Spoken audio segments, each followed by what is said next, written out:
Hello. Okay, so another thing that I also have done that's helped me out with overcoming um, my borderline, struggles because of the borderline family that I grew up in and stuff, is I was very programmable growing up.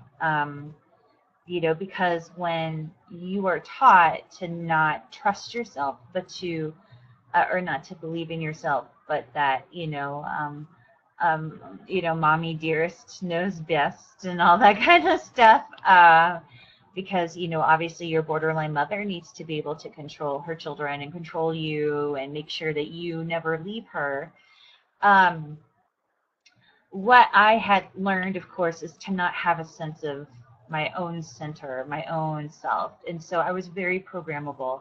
What she would tell me, I would believe. And then after a while, I learned that, what she told me wasn't what I should believe. However, anything that anyone else taught me that, where I got a little love or attention from, I would believe them instead. And so anyway, what happened for me that really helped me to develop my sense of self and is, I would say, first off, was I made a major dramatic shift in my life. At that time I was very religious. I was very much surrounded by other people. Like, I worked in an office where I was surrounded by a lot of people, and I had a very strong community around me that had a lot of very, big specific opinions. And so what I did was I basically cut all of it off. It was scary for sure, but it was so needed. I was just ready. I was like, it is time for me to be out on my own.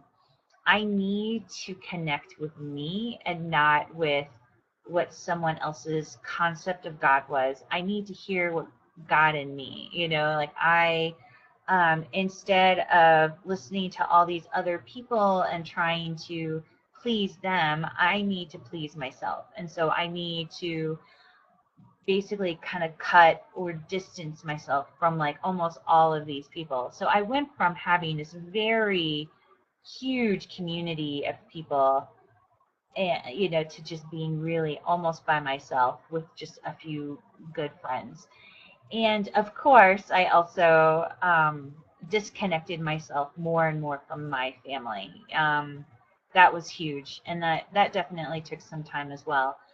Um, the other thing that I did was you can't just disconnect, but you have to focus on finding yourself too. And so what I did was I took a lot of time to be alone, a lot of time. I spent a lot of time alone, a lot of time um, just kind of quieting myself and listening to myself and learning to kind of listen to my own voice and to become more familiar with or more aware of how I felt about things and to learn to listen to when I felt uncomfortable, was to pay attention to that and go, wait, I'm uncomfortable. Why am I uncomfortable? What makes me uncomfortable in this? And, and of course, that doesn't come quickly. It takes time, I think, to learn to pay attention to when you're uncomfortable and to stop and go, oh, I'm not feeling good right now. Why is that? What am I going to do about it? How? Because I deserve to be comfortable. I deserve to be happy. I deserve to feel good. And so yeah. So and so sometimes, excuse me, even now, sometimes it still takes me days or weeks to sit with something that's uncomfortable in order for me to understand why it's uncomfortable, and for me to finally go, April, if you're uncomfortable, you have to change this. Then you have to do something about it. What are you going to do? Are you going to stop dating him? Are you going to speak up for yourself? Are you going to make a decision with your business that's different? Like and really to practice that skill. It truly is like being in the gym and going, okay, I'm going to develop my arms and shape my arms. Well, those muscles are so, if they haven't been used much because you haven't been using them, then it's going to take time to build up. And of course, you're going to start at like 5 pounds and then move up slowly till you are at like 50 pounds or whatever in your weights.